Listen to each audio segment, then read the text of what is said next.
Hello and welcome to We Random episode 42, recording on June 15th, 2021. We have a special guest because that's not Brian up there. We got Elly here. So we're going to talk to Elly about some, we're going to talk about Elly and whatever else comes to mind. So we'll be back in just a minute. Almost Qualified Productions. Your dose of semi-coherent babbling. I forgot to start the music. It's coming.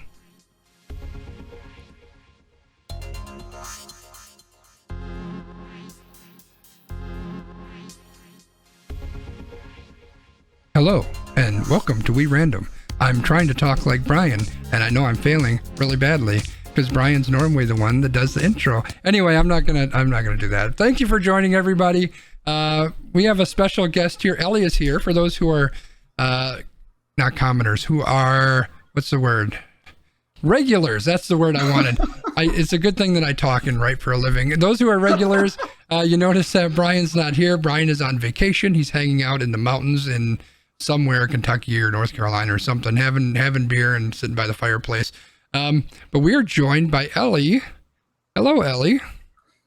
Hello, good evening. How are you doing today? Doing great. How are you? I'm good. Thank you. So the reason Elly is here is because Elly's pretty awesome, and why would we not want Elly here?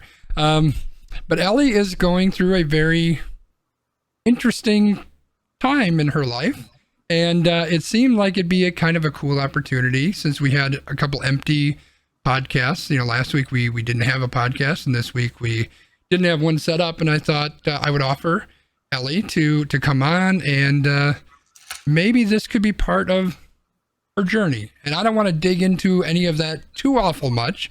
I want to let Elly kind of talk about some of that, but that's kind of the goal. And I'm gonna tiptoe into it a little bit. You know that it's June, right? I think everyone's aware that it's June. For those who may not be aware, June is Pride Month. I'm sure there's 10,000 other different months it is, but the one that matters in my book is it's Pride Month. And it's a month that means a great deal to me personally, and so I felt that this could be a cool topic for us to dive into. Now, I don't know what that has to do with you, Elly, but I'm gonna open that up, and I'm gonna kind of toss that to you. So, can you give us a little bit of information about Elly and why you're here? Wow. Well, that's an interesting and wide open way to phase into this. So. For me, this is my first Pride Month as a woman. Let's just roll into that. So I came out, now it's been about, in one way or another, it's been about almost, I'd say 8 months since I first willingly confessed who and what I am to another human being. And that is after being in the closet about being a transgender female for as long as I can remember. So this is my first Pride Month where I feel like this month is really speaking to me. I'm part of this community now, and it's a great month to just come out, answer some questions, get people comfortable. One of the things that I really want to do, and one of the reasons I'm passionate about, doing things like this, is that a lot of people are uncomfortable. They have questions. They don't know if they should ask them or not. This is your opportunity to ask them. If it goes over a boundary, I'm going to respectfully explain why that goes over a boundary, but I'm not going to judge anyone or bite anyone's head off for asking a question.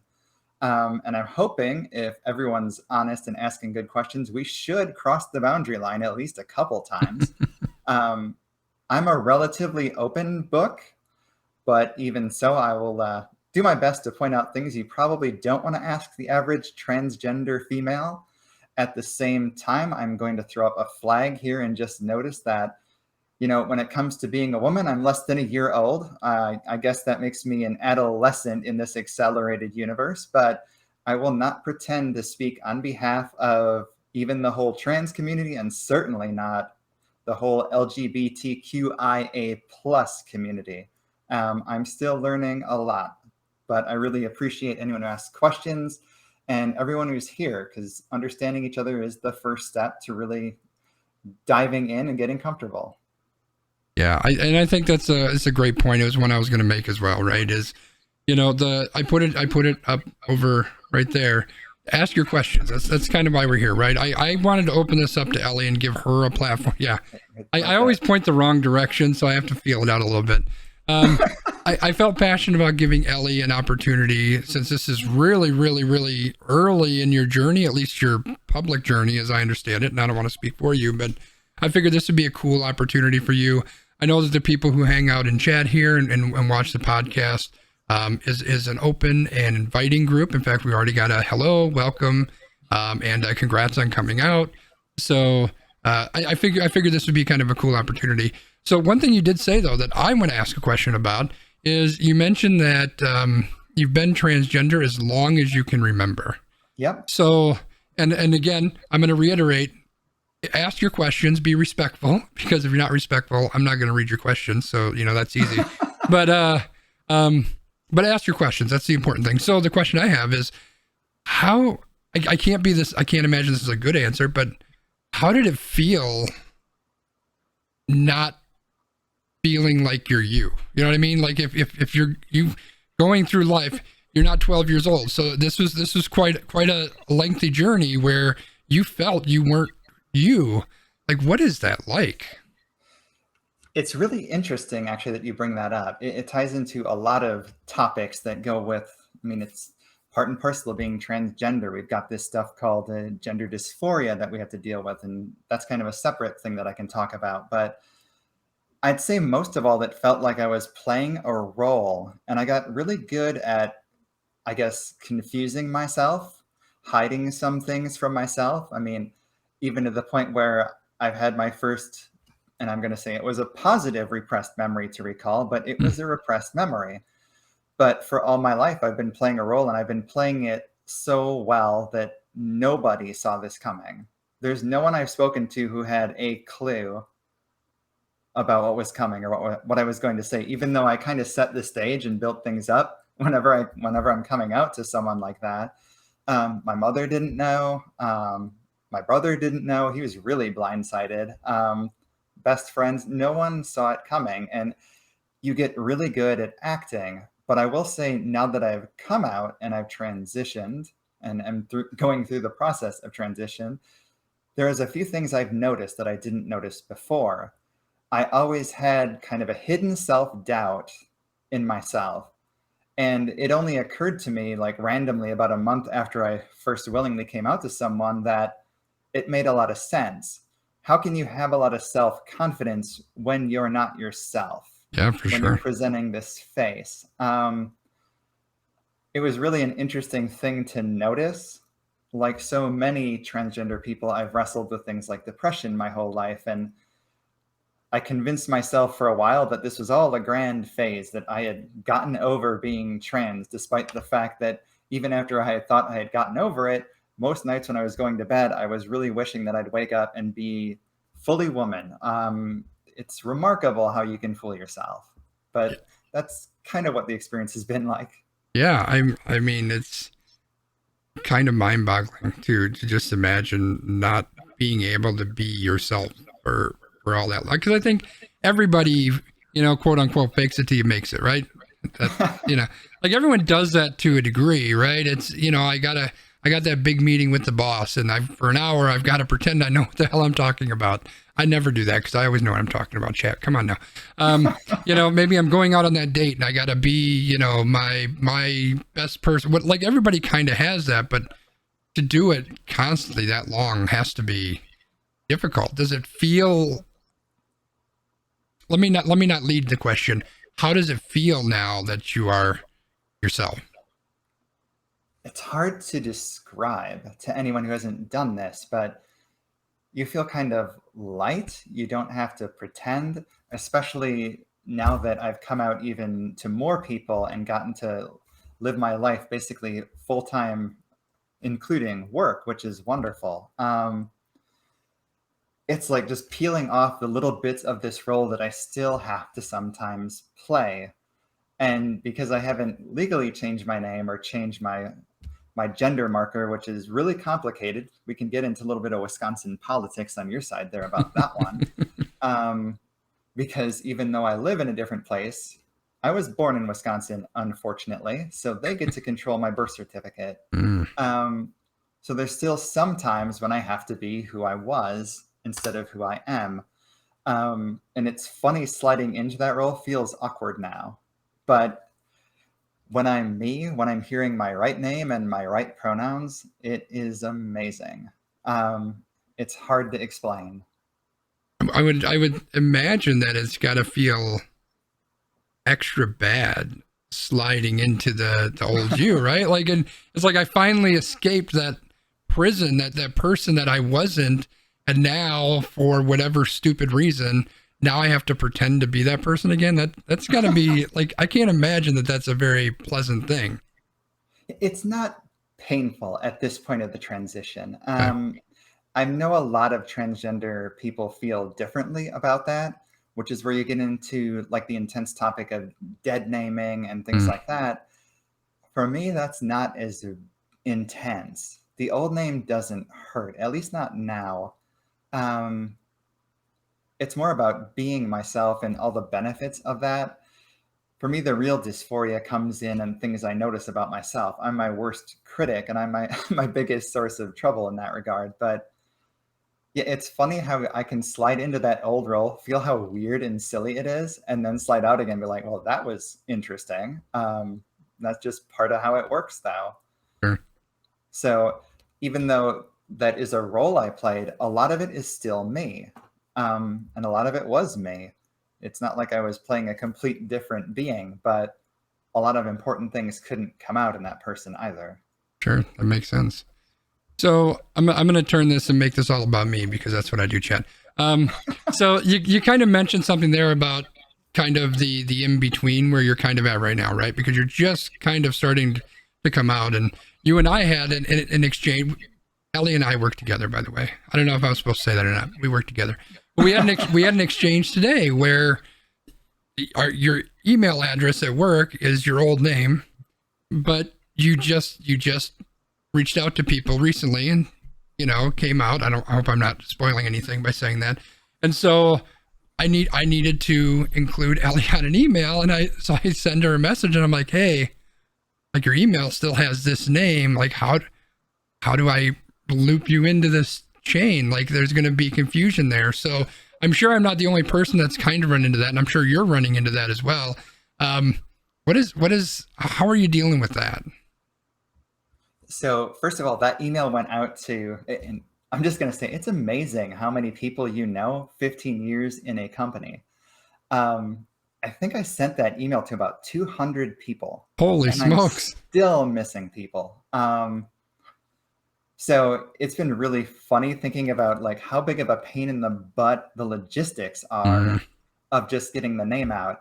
And when I'd sent that email, my understanding was that my name would be changed in like 2 or 3 days maximum, which would have been plenty. It would have been like a day or two of transit and it would have been done. But instead, the team that does that is all backed up. And of course, it's taken a full week so far and it's still not done. And that doesn't even get into like updating. You know how in Office 365, we all have pictures on everything now. Yeah. And getting that thing changed has been the biggest pain in the ass. And it's still not done. That I hate. But it inspires me to jump on camera and let people see me. Yeah. And I've been introduced to like directors and VPs. My leader has been awesome. We've had a ton of meetings together. And I'm introduced as Elly every time. That's awesome. I love how like everyone seems a little bit confused and they're looking around on Teams, I can tell, to see who the hell is Elly. I don't see an Elly. And then I talk and then I get the question afterwards. Yeah. But it's been great. I love talking about it. And because the place that Christopher and I work is amazing. So I'm spoiled in that I don't have what most transgender girls have, which is hell on earth at work. At our place, it's amazing. It's a celebration every time. So I've just been handling by talking about it. That's awesome. And it's worked. So, well, you kind of tiptoed into where my next question was going to be: is how did the letter go over? What kind of reaction did you get? Sounds like it's been very positive. I can't seem to clean out my damn mailbox anymore. But I've kind of partitioned it a little bit where it's like I'll take so many responses a day and reply to them. But I've had 2 different meetings set up just to talk about Oh, my wow. transition now.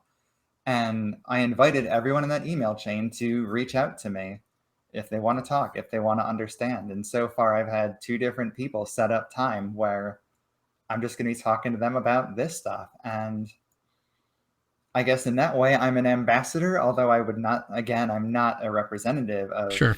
my community. I'm ignorant of so many things. And I'm in a very entitled spot.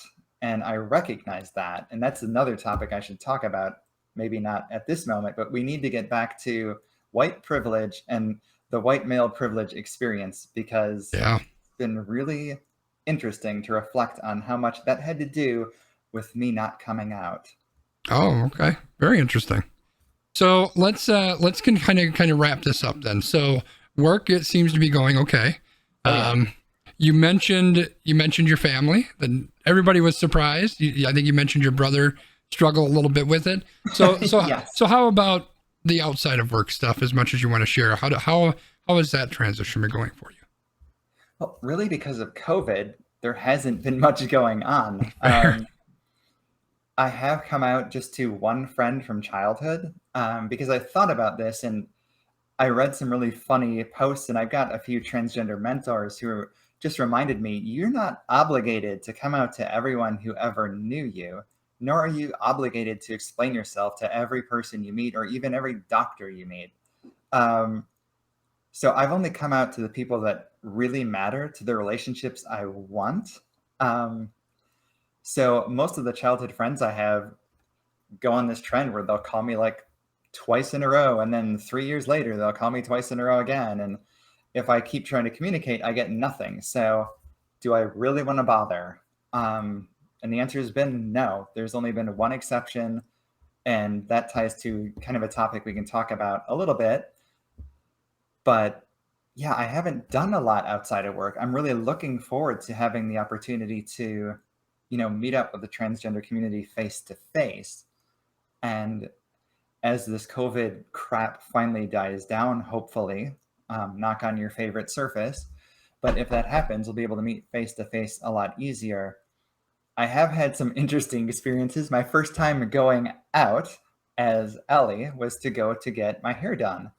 And the most hilarious thing, on the way, I'm dressed fully female. I've got high heels on. And on the way to the place where I'm going to get my hair cut, to my stylist, I drive past a Trump rally. And I just reflect, like, God. those people, I wonder what they'd do if I walked by them and I wasn't in this car. Yeah, we don't want to think that. So that was a little freaky.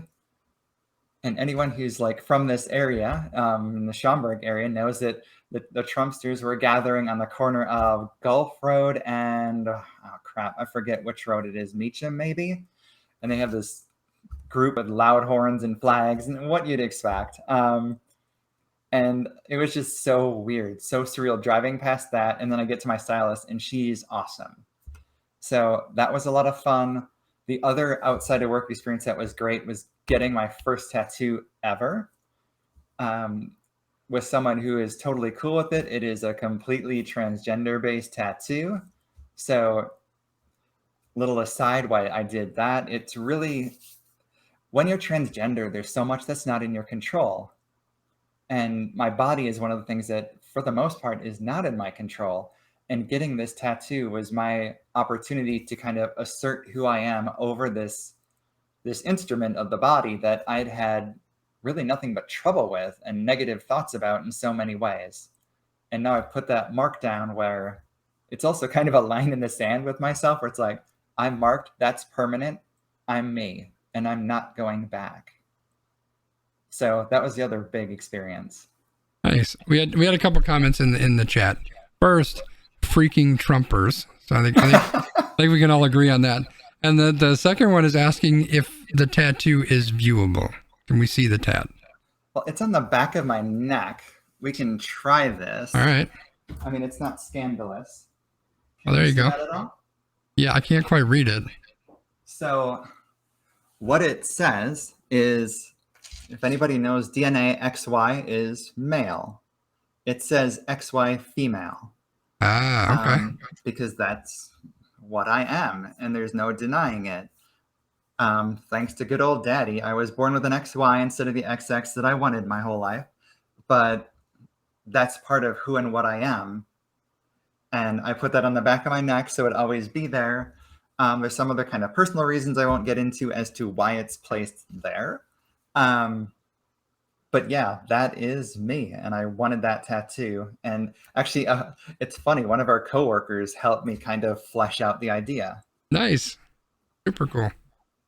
So it sounds like so far the transition has been positive. Do you agree? Yes. That's awesome.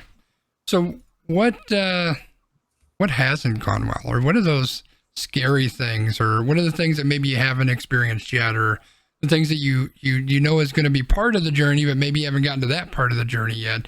What are not the great things? Well, I do have one friend that I haven't come out to who is a pastor. Oh, So I okay. know that's going to go really wonderfully, because I know his particular religion's stance on it, and it'll be an interesting test to see if that person can separate professional life from personal. And if that can't be separated, we probably can't meet, which would be unfortunate, but Yeah. that can't drive my decision making either. The other thing, I haven't run into anyone who said anything nasty to me. Oh God, I forgot, like, one really good thing happened. I went to I'm not sure if I'm supposed to name brand names. Am I supposed to say like store names, or No, is that's that fine. like, Yeah, go for it. okay. So I went to the local Mariano's over here, and I had my Pride shoes on, my All Stars Converse. And I was totally like bewildered as this person, I'm going through self checkout, and this girl suddenly like, "Where did you get those shoes?" And she runs up and she's so excited asking me about them. And I'm like, I was so confused. I think I didn't even like realize what brand of shoes I was wearing at the time, but it was a really positive experience. And then she pulled out a fan and it's got the rainbow on it. And I'm like, oh my God, that is so cool. But here I am, and I think it was a Sunday, crowded, and I get called out. And I'm a little like, okay, that was a little bit nerve wracking, but awesome.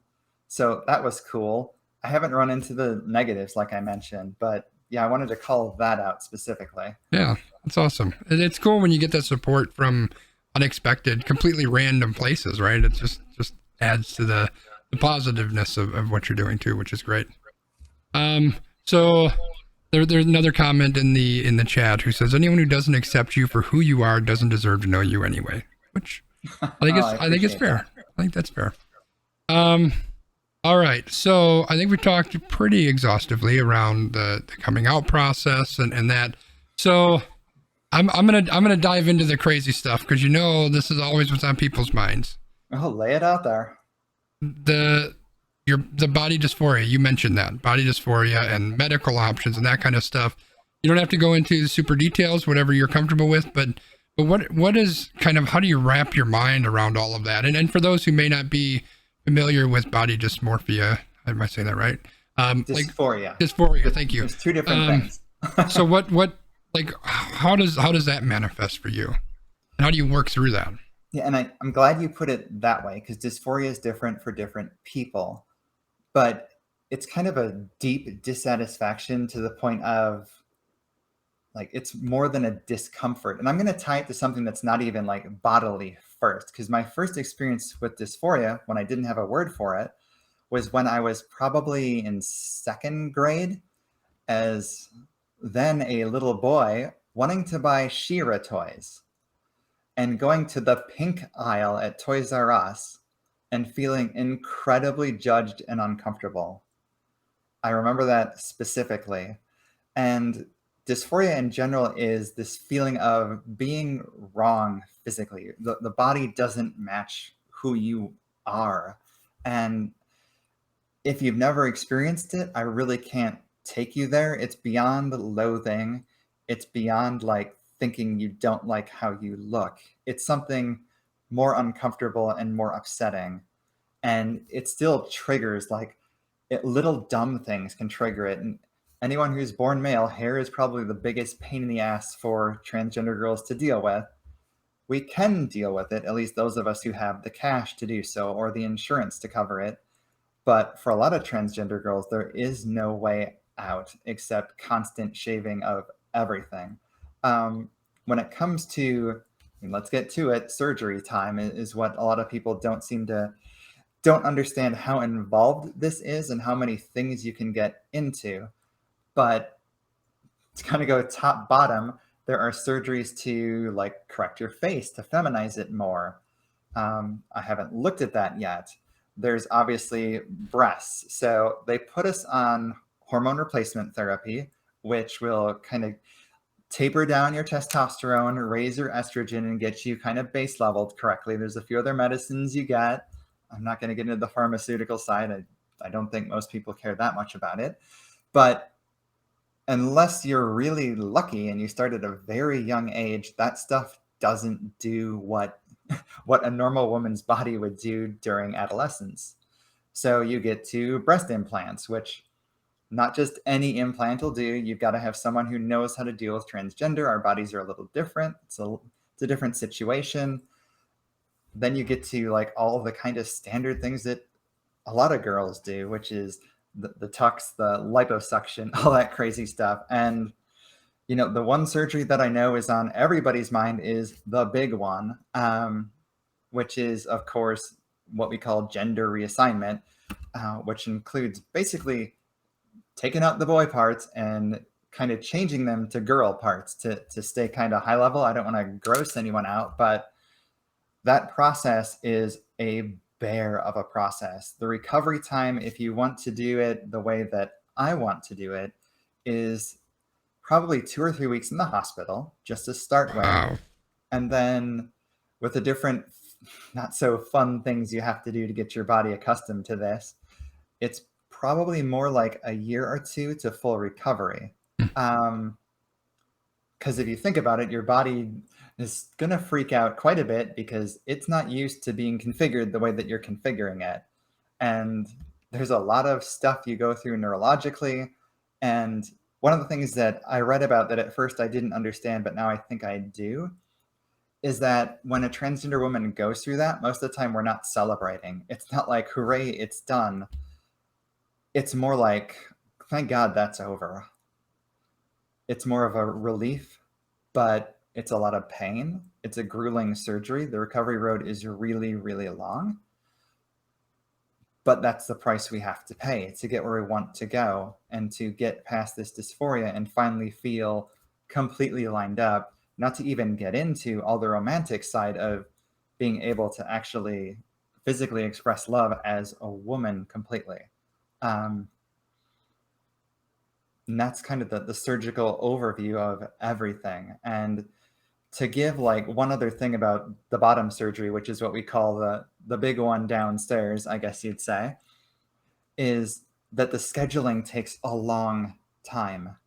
So if you have cash and not insurance, you're probably looking at about an 18-month wait. And there's rules where you can't even get the surgery till you've been on a hormone replacement for at least a year. There's really special rules for adolescents before they get it. And in my case, the woman that I picked, you get on 2 lists. The cancel list, which is faster, but then there's your real date. When I scheduled my real date, it is when we will see Biden run for re-election. Holy cow. It's election day. I was like, that is the funniest day ever. Now, cancellation can take you up by about 2 years. God, I hope so. But those are all the things we have to contend with. So when I look at, and it ties into, here we go, politics, transgender legislation, where they're talking about these kids who are rushed into it, less than 1% of people who get reassigned regret it. And if anybody saw that damn 60 Minutes special where they put on like probably the only 30 kids in the entire USA who regretted it, or 30 people, I should say, that caused a lot of resentment on behalf of the community, where it's like, that's not a balanced voice. If you're going to put 30 people who regret it, then you better put on 3,000 people who don't to balance that out. So that upset a lot of us, and 60 Minutes can go to hell as far as I'm concerned for that complete obvious leaning to the right and pacifying that audience.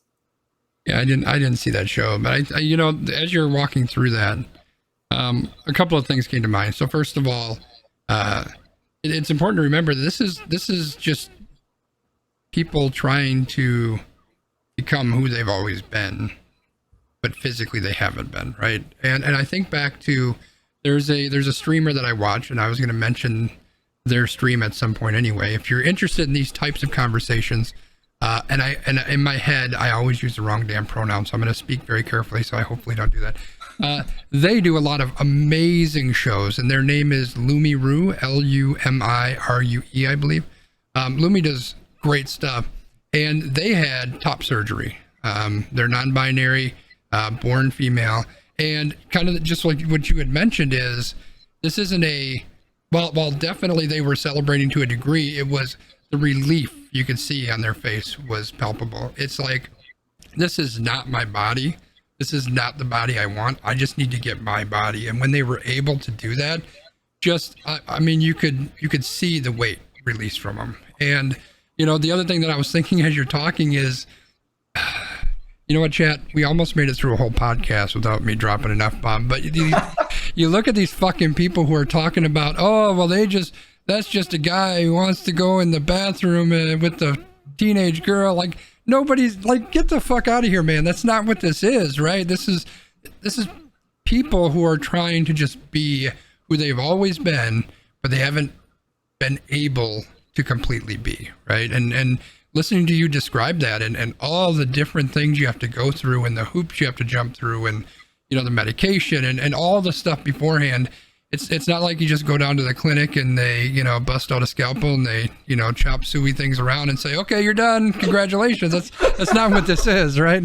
So I think that's a super important thing to talk about, because there was a whole bunch of oh wows in the chat, because I don't think anybody really understood all the things that go into that. So yeah, thank you for sharing that.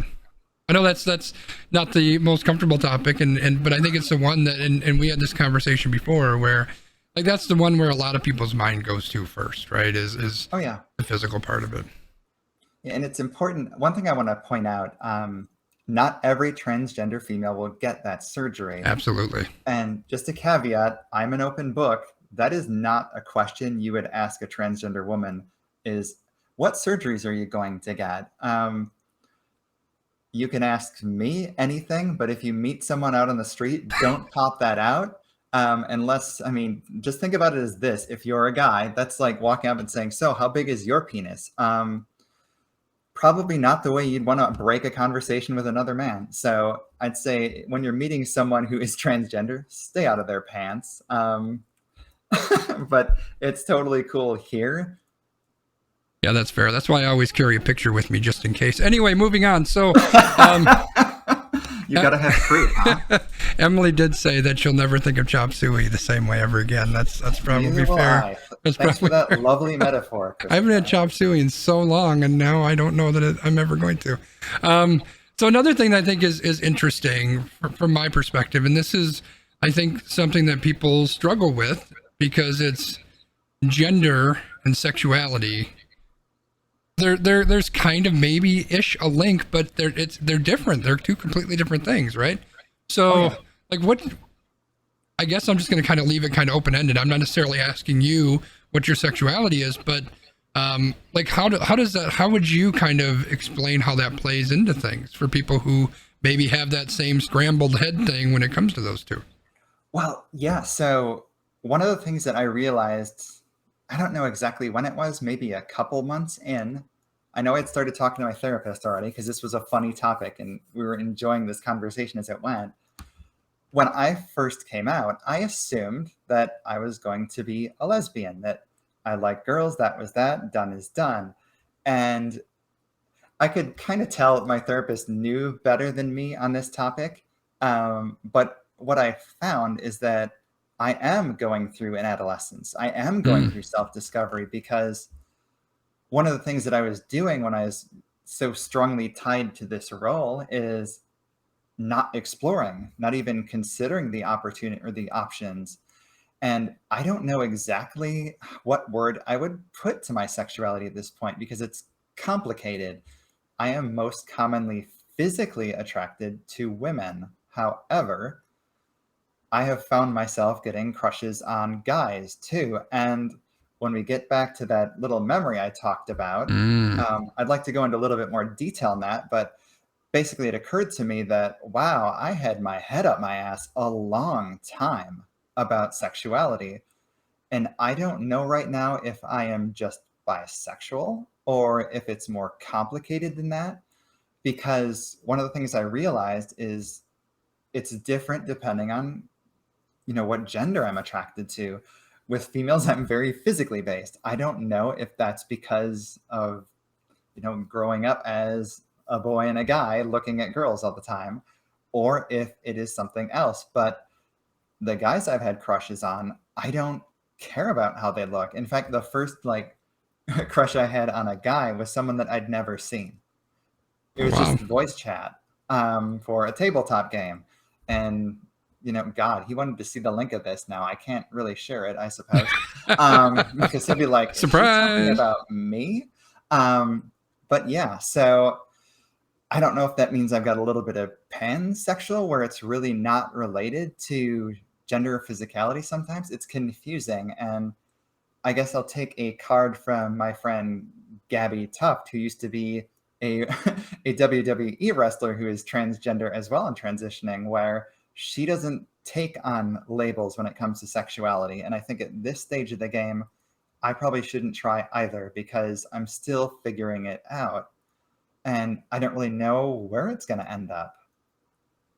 But I Yeah. do know I was wrong when I came in and I shouldn't have been so ignorant. I don't know how I got into this self denial, but there's a separate, bigger story, I guess, when we have a little bit of time for that one. Yeah, for sure. I think the you did a great job really explaining it. And the way that I kind of look at it is, um, like, I growing up, society kind of puts labels on everything, right? And in society's point of view, gender and sexuality are really tied together in a lot of ways. Boys like girls, girls like boys, and that's just kind of where we're at, right? And yes, there's homosexuality in there, and boys, some boys like boys, whatever. But overall, what society does, boys like girls, girls like boys. It's just that simple. But they're really completely separate. So, what is your gender? And you could be male, you could be female, you could be non-binary, you could whatever the case may be. And then completely separate to that is what type of people are you interested in, right? Like there's no correlation there. It doesn't matter what A is. It doesn't have to equal anything specifically on B, right? It can be anything, and sometimes it can be nothing, or it can be everything. Who knows? And I think that's the best way that I kind of think of it is there's no correlation. There's no direct path that's tied there, no matter how much society kind of tells us that and drills that into our head. That's just not the way that it is. And I'm kind of looking there. I know there was a tool that I got from Lumi Rue's stream once, where it really kind of broke down some of the sexuality gender stuff, and I'm hoping that I can find it. I don't know if I can, but if I find it, I'll send the link. Because I thought it was super helpful for me, because I was completely vulnerable in their chat, and I'm just like, you're using these terms, and I don't understand what the hell you're saying. This doesn't make any sense to me in my caveman brain. Help me understand. And one of their mods actually really walked me through stuff, and it was fantastic. I think I saved it somewhere, but anyway, I think we kind of touched a good amount on the sexuality versus gender stuff, and you've opened the door now for your story that you wanted to share. So I think this is a good segue to your story. All right. And I'm going to insert one other thing when you talk about gender and sexuality, because you just made me realize one of the things I learned early on was the difference between the women I'm attracted to and the woman I want to be. So I'm incredibly attracted to like ultra slender. I was attracted to Asians quite a bit. But really kind of the tiny slim girl was what I found physically attractive. There's a lot of different personalities I found attractive, but when it comes to strict appearance, that was part of it. But when it comes to who I want to be and who I am, I'm the weightlifting Amazon, quite frankly. So,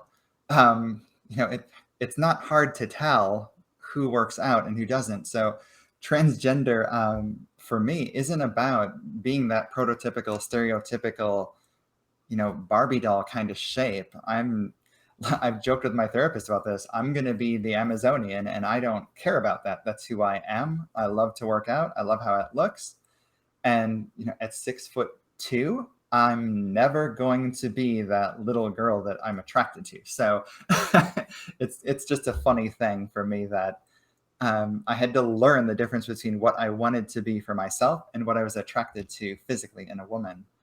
Now, when it comes to the story that I want to share, it ties back to a cheesy 80s movie, because this is going to be repressed memory time. So a few weeks ago, I wanted to see a particular movie that back in the 80s I remembered was a really big comfort movie.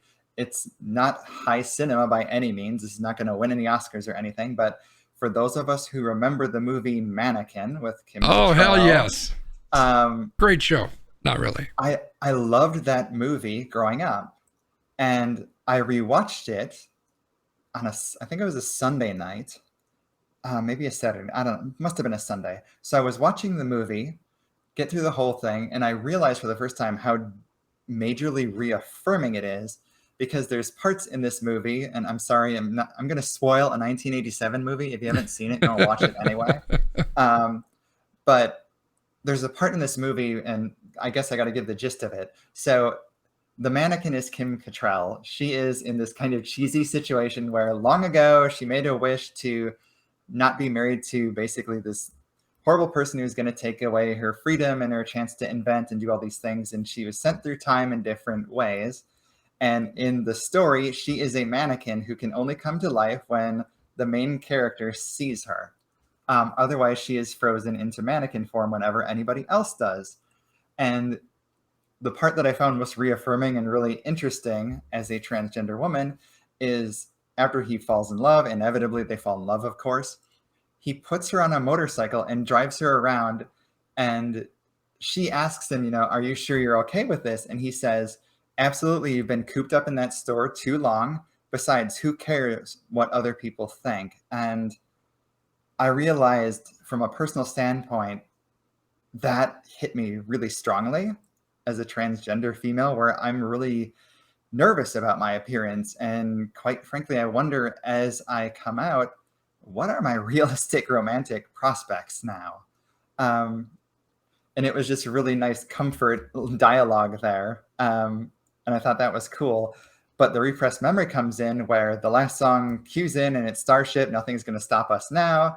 And it brought me back to, I think it was 5th grade when I'd seen this movie. And when I do the math, 5th grade, that's right around 1987, 88, when this movie first came out. And it reminded me of a friend I had in childhood, my best friend, who is always, I considered my best friend ever since I met him. And I suddenly remembered that I had romantic thoughts about him.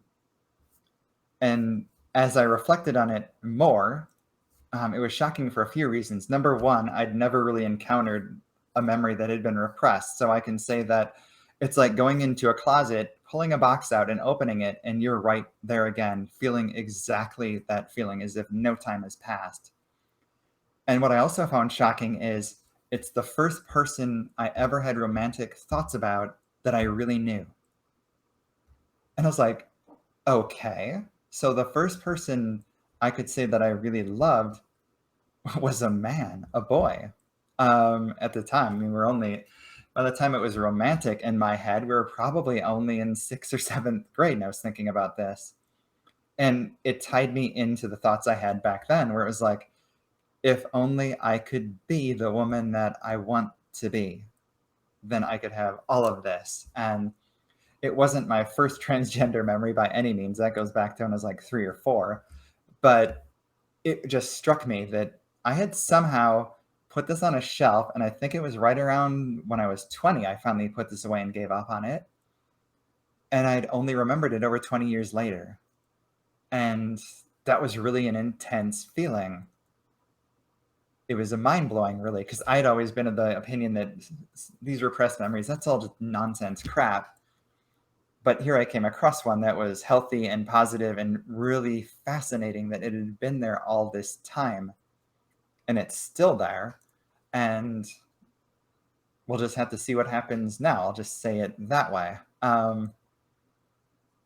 So that was my big repressed memory experience, and a challenge to everything I thought I knew about myself sexually. Interesting.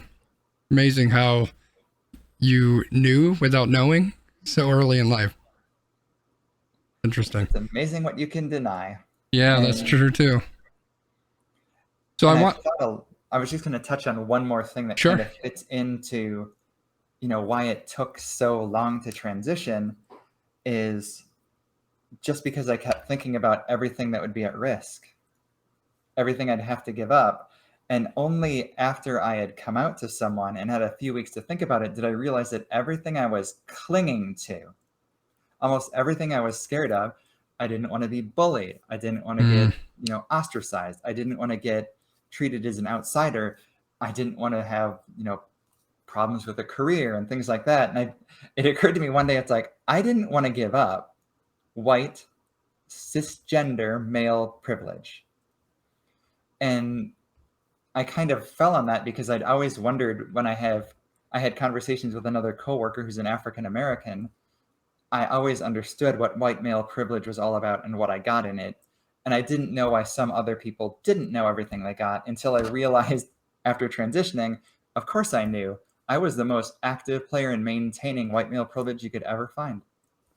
Yeah, that's a super interesting point, right? It's one of the things we talk about a lot on this podcast. I'm an old white guy. I'm the, except for the fact that I'm fat and I don't have any money. I'm pretty much the model of privilege. So I'm never going to have to really deal with that. But you know what? Shut up, Michelle. My sister said old is right. So it's interesting that you're you're leaving that privileged group in a way, and oh yeah, that's got to be a very interesting change and awareness. Yeah, suddenly leaving the house isn't as mundane. Yeah, and I get into these feelings where I kind of wrestle with this, where if I leave the house and I'm just in a t-shirt and jeans, even though they're girls' jeans and it's a girl's t-shirt, I'll sometimes feel like I'm fake.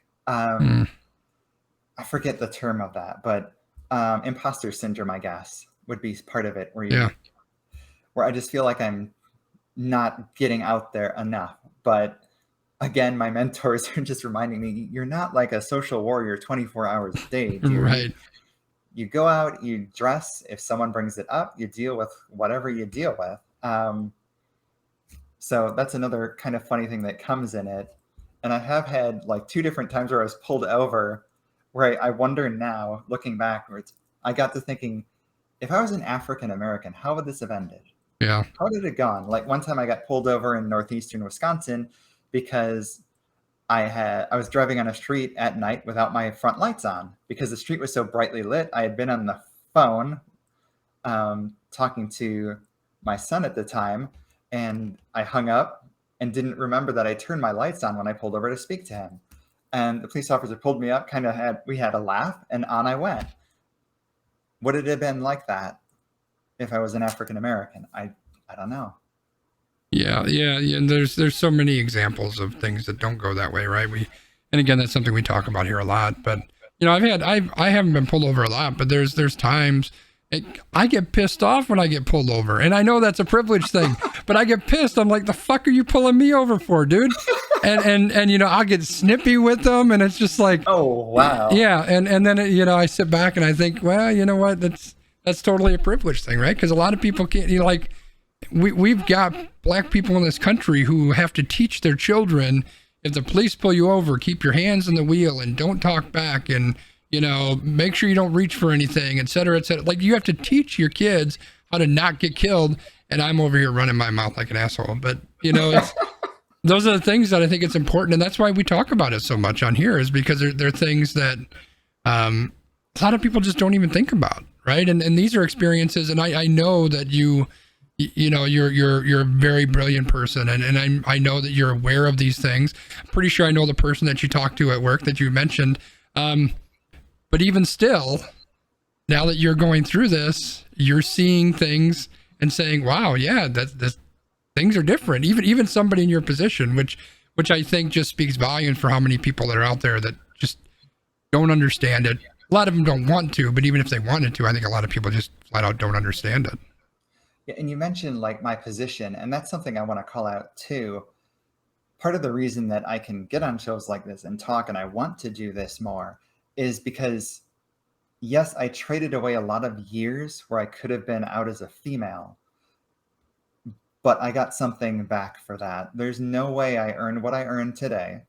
There's no way I am where I am if I came out 20 years ago. For sure. No way. Yeah. It would have never happened.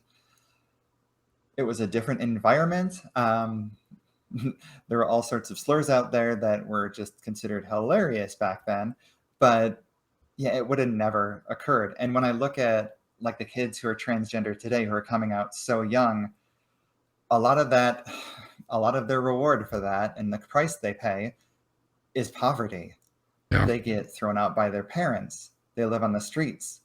They may not get to college. People are uncomfortable around them. So they lose a lot of opportunities, and God help them if they happen to also be a Mexican American or an African American or any other minority that happens to tack on transgender. They're very vulnerable. So I'm very concerned about that community, and they can't even transition. So when they try to dress as they want to dress, there's all sorts of added risks. So the physical means of transition are just beyond them. And I'm in a situation where I'm really lucky that I have all these supports. I have insurance that'll actually pay for some of this stuff, which is amazing. But most of these kids don't. And I think of like my first experience, I guess, as part of the trans minority was finding out how distracting and upsetting it can be when we're targeted. So Arkansas had this nasty ass law where they actually overrode their governor to pass this, which prevents minor transgender kids from getting any treatment at all. They can't get hormone treatment. They can't suppress puberty. They can't do any of that stuff. And that was so upsetting to have them target. Those are my little brothers and sisters. Why the hell are you picking on people who can't even vote? This whole like the libertarian part of the Republican Party to me is the biggest pile of shit ever, because as long as it's a minority, they can trample us all day. So yeah, that was really upsetting, and I could not focus for crap that day.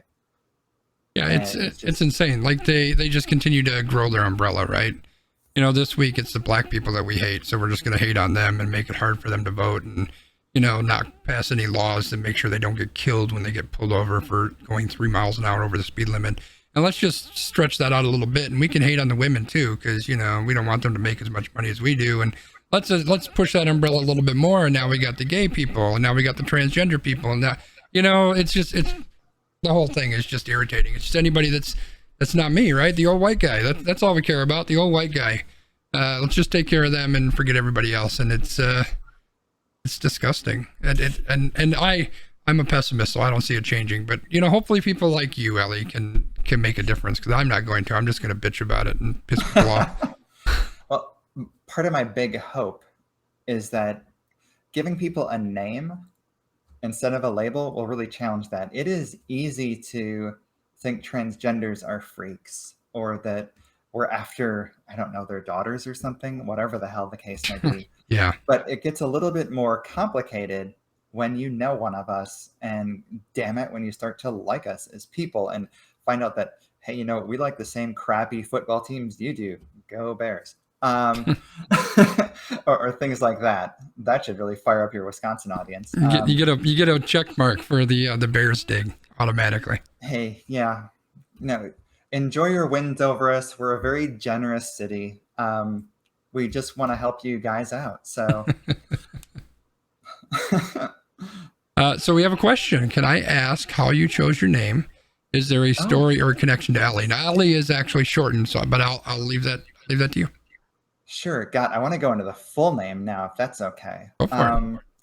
So Alette is my first name that I've chosen.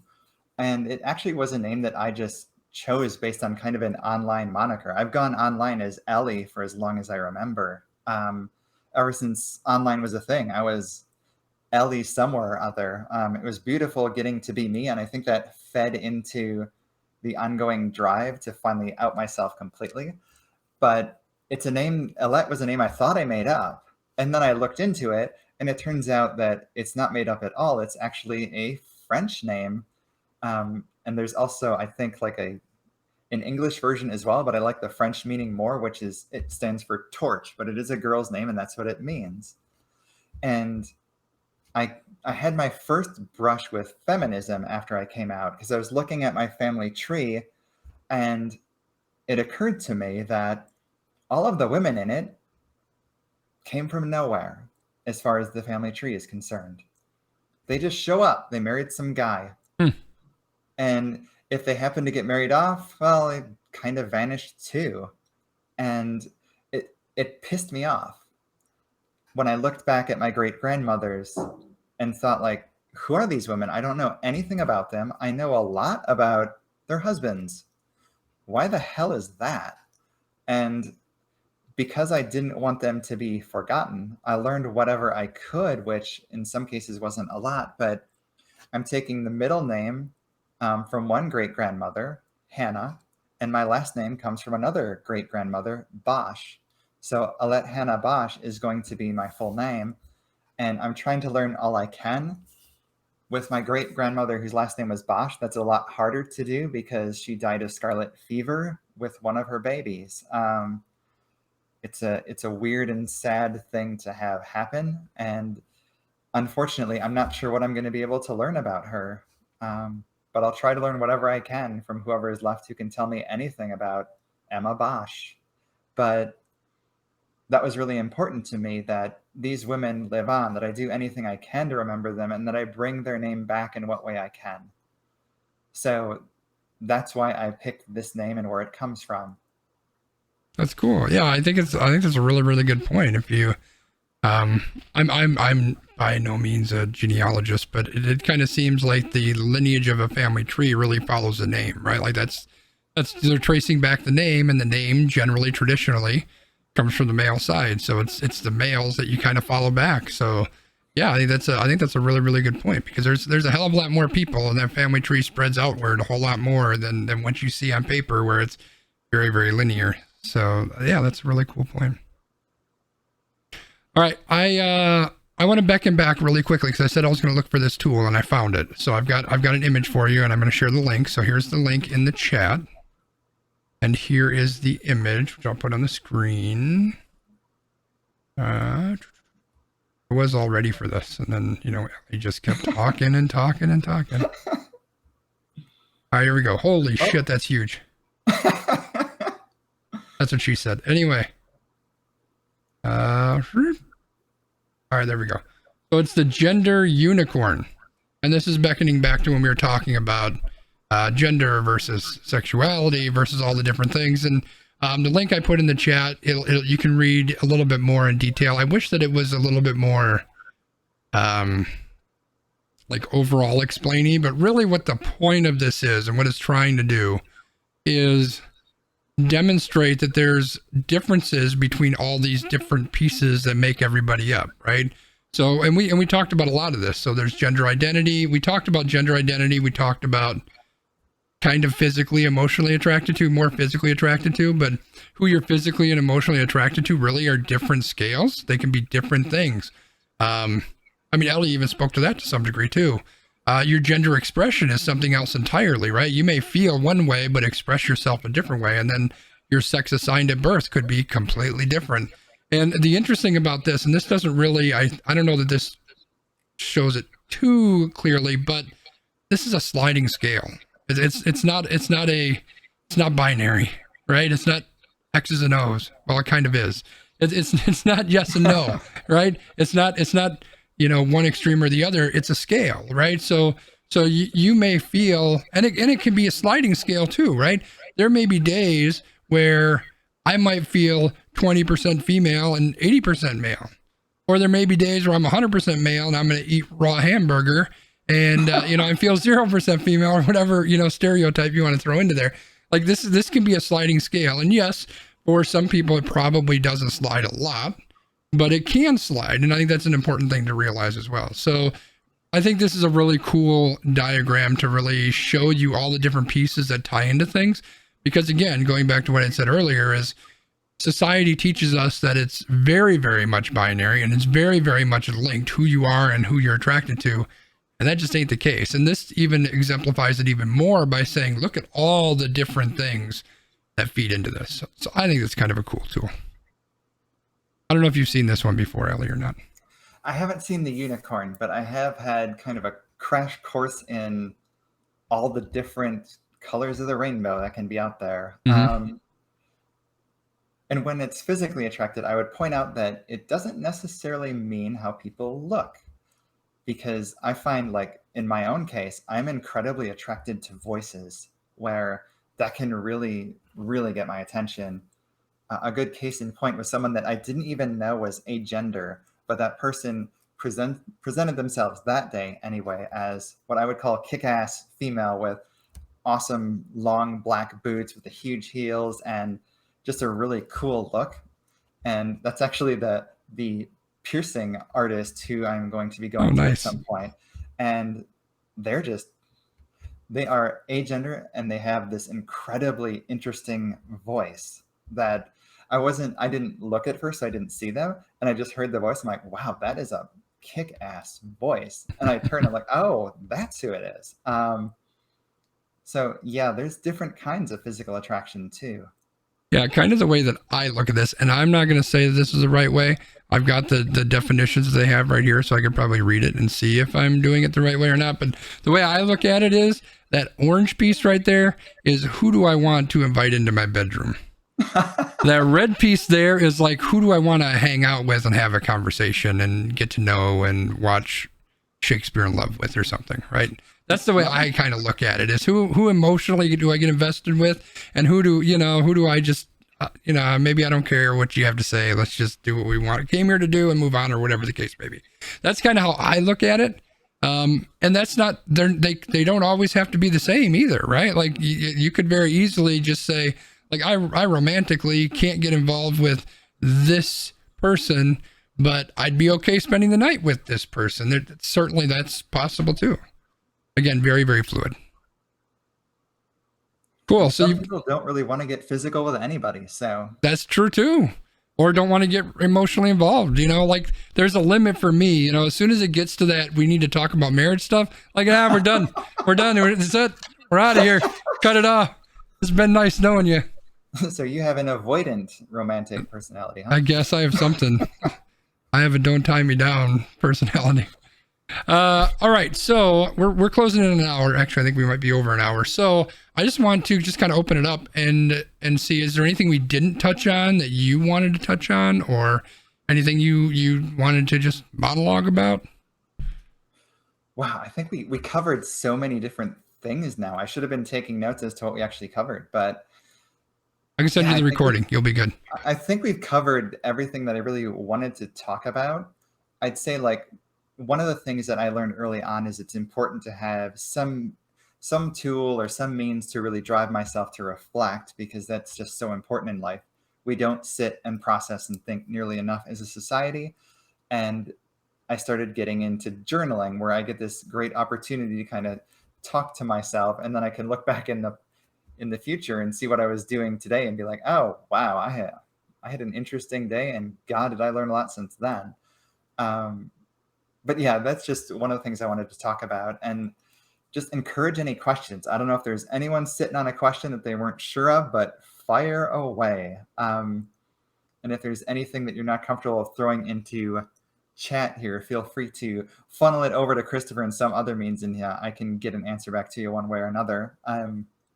But again, just get comfortable asking when you've got the open door to ask. Perfect. By the way, Emily, who asked the question about your name, responded, "It's beautiful." Oh, I want to share that. One thing I'll add, and then I kind of have kind of a more of a softball-ish way to kind of wrap things up, I think. So I on top of what Elly said, is I would keep your eye open for learning. Like, I don't want to say formal, because they're not always very formal, but we're going to say that because I don't have a better term. formal learning opportunities. So for example, I had the opportunity to sit in on basically 2 different meetings today at work that were putting it on like a virtual pride thing. One of them was around pronouns, and the other one was around transgender community. And so maybe your employer does stuff like that. Maybe you can find something at the community college, maybe whatever the case may be. So I would look for those types of situations too. And the experience that I've had in all the different ones that I've been that I've attended at work is they're hosted by real people. And you know, the same thing that we get with Elly here, who's so gracious to join us, is you hear from real people who either are or have or will be experiencing this, which is a very interesting and I think important voice that we need to make sure we hear. So if you have any questions, make sure you throw them out there. I just want to ask, kind of to wrap this up, and it's a little bit more general, but you mentioned early on, this is really your first Pride after coming out or while coming out. Is there anything that you're excited to try or to do? Is there anything that you're seeing that's a little bit different now that you're seeing it from a little bit of a different lens? Just Pride as a whole, just kind of wrapping things up because it's Pride Month. Wow. It's interesting because I haven't gotten a chance to really get into some of the work events because I've got a project that's just killing me right now. To the point where I had to have 6 meetings today just on one topic. Oh boy. I regret that I missed the pronoun presentation. That would have been a good one. I'm just gonna kind of add a real quick thing. I'm gonna interrupt really quick. They did record these sessions. So once I hear where they're at or whatnot, I'll let you know. But I would say if you want to be an ally and kind of be a hero for transgender folks, anytime you're in a meeting, anytime you get to introduce yourself, throw the pronouns out. Make that part of your introduction. That matters to us. It makes it safe. And, you know, part of the reason we create the label of cisgender, which is to say normal gender as the rest of the world would see it, is because we don't want to sit on a label alone. We're transgender. Shouldn't everyone else have to have a label too to go with it? But yeah, throwing out the pronouns helps a lot. Putting it in your signature and emails matters to us. And social media, anywhere you can put the gender and the pronouns you want, that helps us do the same thing without feeling like we have to do something that's different. Because obviously there's a damn good reason in some places for us to lay low and not get noticed. And one of the ways to help normalize our presence and get people to not think that they can treat us poorly is to go through the same things we do, explaining what our pronouns are and that sort of thing. So please do that. It matters to us quite a bit. That's a really great call out. I just added it as a tag on the channel because I remember reading within the last week, they added the pronouns as tags when you're streaming. There is actually a plugin that you can use, but it only works with Chrome, which you shouldn't use because it's a horrible browser. And so it only works in Chrome where it would add it to your name on Twitch, which I thought was cool. So yeah, I think that's a good call out, and I'm going to take that as a challenge myself because as you may have noticed, my pronouns have been in my email signature at work for ages. I don't know, a year, 2 years, something like that. It's all over my social media profiles, but it is not something that I proactively offer up in team meetings. And that's something that frankly gives me pause and makes me nervous, but that's a privilege thing too, right? Because some of us don't have that there. And so I just think about wanting to support you and everybody else. And so that's something that I am going to challenge myself to start doing. If you're nervous, imagine how we feel. Yeah, exactly. Exactly. Cool. All right. Anything else Pride-wise that you wanted to touch on anything that you see differently or anything you're excited to try? And, you know, it sounds like Milwaukee Pride may happen, which for the record is a place I freaking love to go every year. And we can get into whys if you want to get into that. But it sounds like that might be happening. So you have an open invite if they open that thing up this year to come on up and I'll hang out with you. I'd say one of the things that's been interesting is, COVID really kind of overshadows all of this. And for certain reasons, I'm very careful, not for myself, but for other members of my family, about exposing myself at all. So even though I'm in a situation where I'm vaccinated, for God's sakes, unless you have a health reason, get yourself vaccinated, please. Yeah. But even though I'm vaccinated, I have to be super careful. Mm-hmm. And I'm thinking, like, can I finally go out and be me and be with, my brothers and sisters and others and meet up? And, I think when I feel more comfortable doing that, pride will mean more to me. But I also now am realizing kind of the catch-22 that comes when you got a month is, once that month's over, where are all those lovely sponsors who threw our rainbows and everything and took our money? So I'm a little bit cynical on that side of it, but I'm hoping to see more pride initiatives and celebrate those outside of June, and get to see that more in the rest of the year too. And I know in my organization, I'm not going to have to worry about that as much, but outside of it, how well are we going to be remembered in a few months? Or is it going to be a yearly thing where, the rainbows come out, and after that, we all just go back and do the same crap we did before? Lasting change is what counts most to me. Yeah. So I think there's more value in these kind of intimate settings, these one-on-one almost conversations, than the big parade and things like that. That has its place, certainly. But this is where I think the difference really comes in, is all these one-on-one smaller group interactions. Yeah, no, I agree. And we kind of talked a little bit, over the course of the last week or so about companies that, they say good things and they look like they're doing good things. There's an article that I read today or yesterday, which, by the way, Brian, if you're still out there, it's on the list for us to talk about next week, so I can cuss and swear all over the place. But it's like 25 companies that are doing all this stuff for Pride, but they're also giving donations to people who are pushing through some of the legislation that you spoke about earlier. So, I'm speaking out one side of my mouth saying, hey, go Pride, here's some rainbow t-shirts, and here's, $5,000 to the Matthew Shepard Foundation, which would be amazing if you did that. But on the other hand, here's $5,000 for what's-his-face, who's trying to make sure that trans people can't go to school or whatever the hell they're trying to do. So, so it's got a list of, I think, 25 companies, and it's a very interesting read. There's some very, very big name companies on that list. I'm trying to remember. I don't want to list any off the top of my head because I don't want to be wrong, but there's very, very big companies on there. In fact, I think a competitor to the place we work is on that list, if I remember correctly. Ooh, juicy. Yeah. But you're reminding me like of kind of the fake everyone. So I'm going to call somebody out, not for that list, but just for kind of the BS line they walk. And that's Disney, where like they play with this whole idea of, even like in Frozen 2, is Elsa a lesbian? Is she not?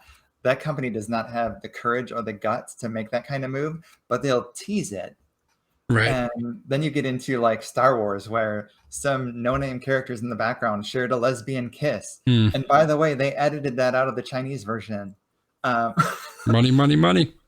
Yeah, it's really funny when you think about, from two things. There's a whole other topic I could get into that has nothing to do with trans, but just to baseline it, you can't realistically expect a company to act against the things that'll keep it surviving. Right.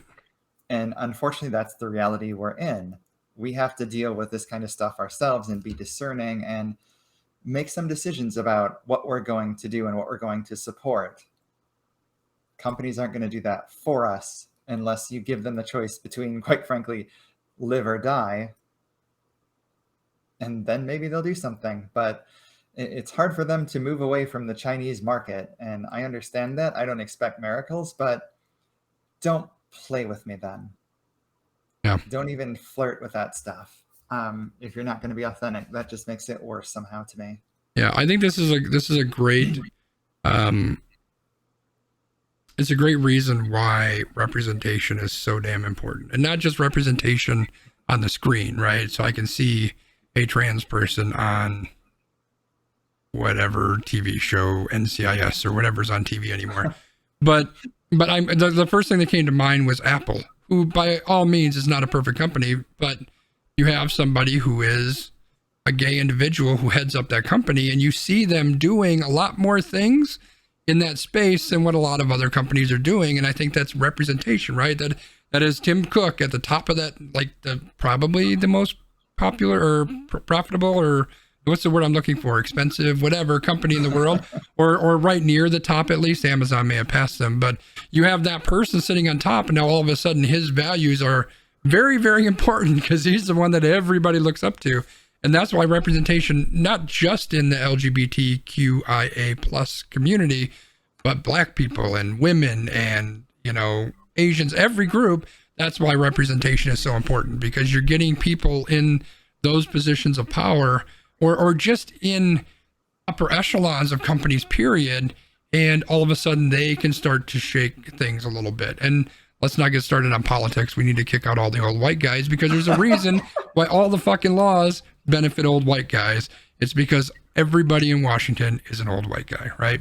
Representation is paramount here. So anyway, I'm going to go ahead and wrap it up at that point. Elly, thank you so much for joining us. I really, really appreciate it. I hope you found this beneficial. Once I get everything edited together, which won't take me all that long, I'll make sure I send it over to you. Do you have any last words for everybody that's out there?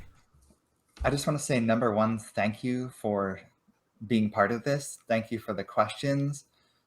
Thank you for having the courage to kind of get into what might be an uncomfortable conversation, and just keep asking questions of the people who will give you answers, because we've got to move past what I call the PC attitude. And the PC attitude is fake acceptance. It's where we're really uncomfortable with something, but we know we shouldn't be, and we don't do anything about it except stay quiet and squirm in our seats.